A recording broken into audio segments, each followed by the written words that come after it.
Hello, it's Holden with Classroom Camp, and in this video I'm going to share with you 5 strategies for quieting a noisy classroom.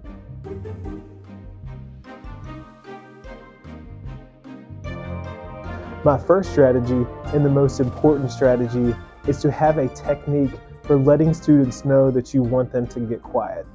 At this point in the year, I actually will just stand like this and wait for my students to quiet down. At some points in the year, I have raised my hand to let them know that I want them to get quiet. I also might do, if you hear my voice, clap once. If you hear my voice, clap 2 times, sometimes 3 times.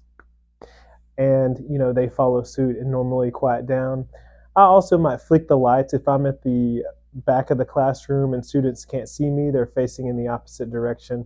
I'll flick the lights. And at one point, I even had a doorbell in my room, a remote doorbell that I would use to chime just to let them know that I was trying to get their attention.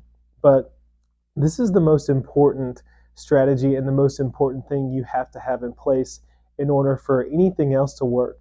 Because if students are not trained to get quiet, they're simply just not going to do it. So I spend a lot of time at the beginning of the year whenever I'm introducing my expectations and procedures for the classroom, going over my signals and making sure that students know what to do and also what not to do.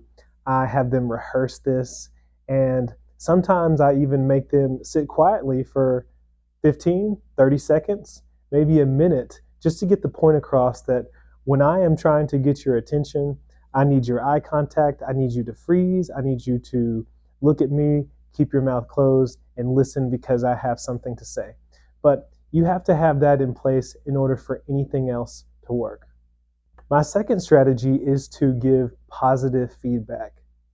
So, in conjunction with my first strategy of simply standing there or raising my hand, what I normally do now is if I stand there and I'm trying to get students' attention, I may look around the classroom and I see a group that is quiet and I say, thank you to this group for quieting down and for paying attention.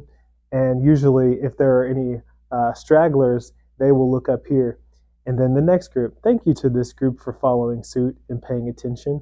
And I just go around the room until everyone has given me their attention. So giving positive feedback for me is better than just getting on to this student for talking or this student for talking. I just give a lot of positive feedback, and eventually all students will give me their attention. The third strategy that I use is I have designated hushers. So I have people that are students that I pick out, and this is another thing that I have to train some students in, but I pick out and I say, look, whenever I call on my designated shushers, I need you to shh. I need you to shh the people around you and tell them shh, shh. And if I get 2 or 3 students who are on my shush or hush team and I'm trying to get the class quiet and I'm like, okay, I need my designated shushers, shush your neighbor, shh, shh, and they'll start doing it.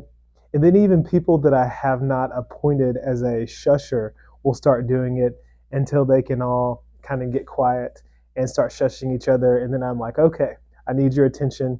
And they understand that I have something to say to them, and it works that way. Another strategy that I use, and this is something that I hardly ever use, but it is simply put your heads down.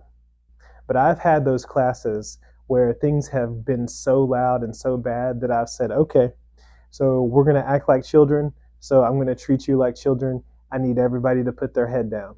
And, I get everyone to put their head down.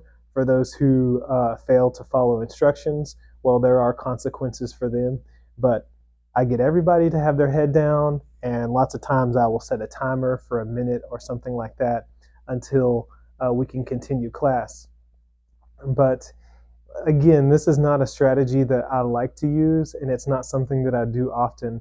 But in the worst case scenarios, when students are just out of control and I cannot get the classroom back, I do have to do this or play the quiet game, something like that, to just get everybody quiet. And finally, the last strategy that I use is called Secret Agent. It's a little game that I picked up on, and students like it, but I haven't done this strategy at all this year, and it's not one of my favorites. That's why it's at the bottom of this list, because I'm not a fan of bribing students. I don't think you should ever have to bribe students for behavior, but sometimes it can be fun, and I will do this. Say, for example, I'm having to line students up out in the hallway or at another area of the school, and it's really challenging to get them all quiet. I'll say, okay, listen up. Let's play a game. It's called Secret Agent. I need everyone to listen carefully and everyone to be quiet. Now, I'm choosing a secret agent among you, and I'm not going to tell you who it is, but there is a secret agent. And if the secret agent doesn't say anything by the time I say go or when the time runs out, then the entire class will get a prize. So what this does is, students are wondering, am I the secret agent? Who's the secret agent? And they're just kind of looking around. But you can pick someone out in your group of students who is the secret agent. And if they stay quiet, as long as you need them to, well, then you can reward the class with a prize. So that's just a little fun game, and it's called different things by different people, but it is a strategy for quieting your class down, and I found that it does work. Okay, so those are my 5 strategies for quieting a noisy class. Let me know if you enjoyed those, and if you did, give me a like on this video. Leave us a comment down in the comment section below. What are your strategies for quieting down noisy classes? Also, make sure that you support this channel by subscribing to the channel. Hit the bell so you get updates on all my videos, all my content, educational news, and all that stuff so that you don't miss out. That's all I have for you now. Until next time.